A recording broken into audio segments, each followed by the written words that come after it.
Hello. Today's question from Ariel, who's in the sixth grade, says Royston plays a video game 7 times. His scores are 60, 65, 66, 74, 69, 72, and 63. Which is the best measure of center of Royston's performance? And the answer options are median, middle number, mean, or mode. The median is the middle number. So B, the answer choice B, middle number, is sort of a trick question. To decide which answer is the best measure of center, we should determine if the data is skewed. So here is the data set rearranged from lowest to highest. Now we have 60, 63, 65, 66, 69, 72, and 74. If we sum these numbers, which means we add them all together, the total is 469. And because there are 7 numbers in the data set, if we divide that total that we just summed by 7, we get an average of 67. 67 is the mean. The average is the mean. So the word average and the word mean the same thing. The middle number is the median. Since we have an odd number of values, the median is the number in the middle. If we had an even number of values in our data set, the median would be the average of the 2 middle numbers. In our case, 66 is the median, and the mode is the most frequent number. None of our values repeat. Royston didn't get the same score, he had all different scores. So we do not have a mode for this set of data. So now, to consider if the data is skewed, we consider the lowest and the highest value. None of the values seem skewed, but let's consider the following. What if his scores were, instead of the lowest being 60, now we have the lowest being 0, and then all the others the same, 63, 65, 66, 69, 72, and 74. In this example, because the first number is 0, we get a mean that's about 58. And this mean would be lower than all of the other values, except for that 0. In this case, the median would be the better measure of center. Or, what if the highest value wasn't 74? What if his highest score was 100? In this way, if we had 60, 63, 65, 66, 69, 72, and 100, then the largest value is 100, and that results in a mean of almost 71, which is higher than most of the values in the data set. So like the last example with 0, the data is skewed, but in the opposite direction.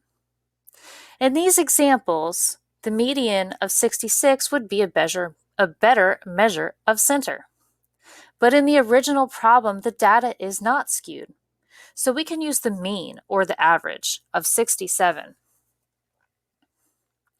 In the next question, we had to take these terms, mean, median, mode, range, mean absolute deviation, and interquartile range, and we had to match them to determine whether they were a measure of center or a measure of variation. So I've listed them in a table here so you can see what the correct answers are. And we just talked about all the measures of center. So mean, median, and mode should make sense based on how I just explained it. So now we'll talk about measure of variation a little bit. So when we think about variation,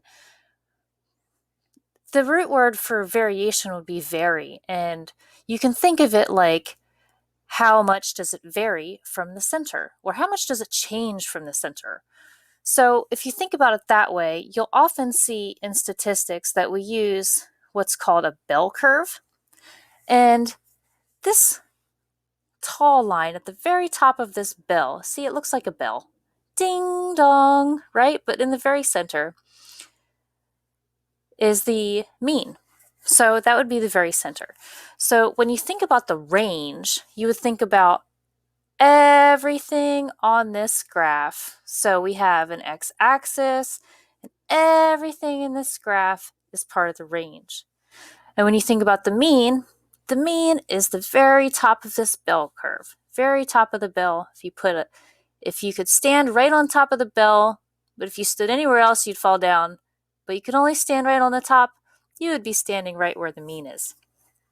So what we have is the range from left to right, which describes every possible number. And then we have the mean, which is up here, which is a measure of center. You can see graphically it is in the center. So it's right in the center. And then we have mean absolute deviation. So we're talking about a data set here. And if we have a mean absolute deviation, then we're talking about how much on average each number in that data set is different from the mean. So in the example above, we had a mean of 67, and one of the other data sets was 66, which would mean it was 1 less. So if 67 were here and if 66 were here, then the 66 would be just on the left side of that curve. But we're talking about the mean absolute deviation. So to find the mean absolute deviation, you would find the deviation of each of those numbers. I just described finding the deviation of 66, so it has a deviation of 1, but we would find the deviation of all of those numbers, and then we would average those, and we would end up with the mean deviation. And interquartile range is this whole area in gray, and that means they want to know about the numbers between the 25th percentile and the 75th. So 50% of the numbers or data values are in the interquartile range.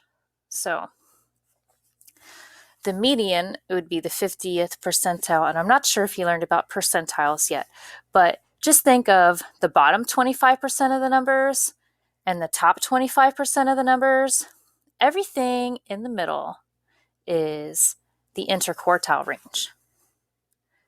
So quartile, think of quarters. There are 4 quarters in a dollar. So those quarters are describing quarters. Quartile, or the interquartile range, is describing those 2 inner quarters of the data set. So that is the answer to the next problem, where you have to match the measure of center and the measure of variation.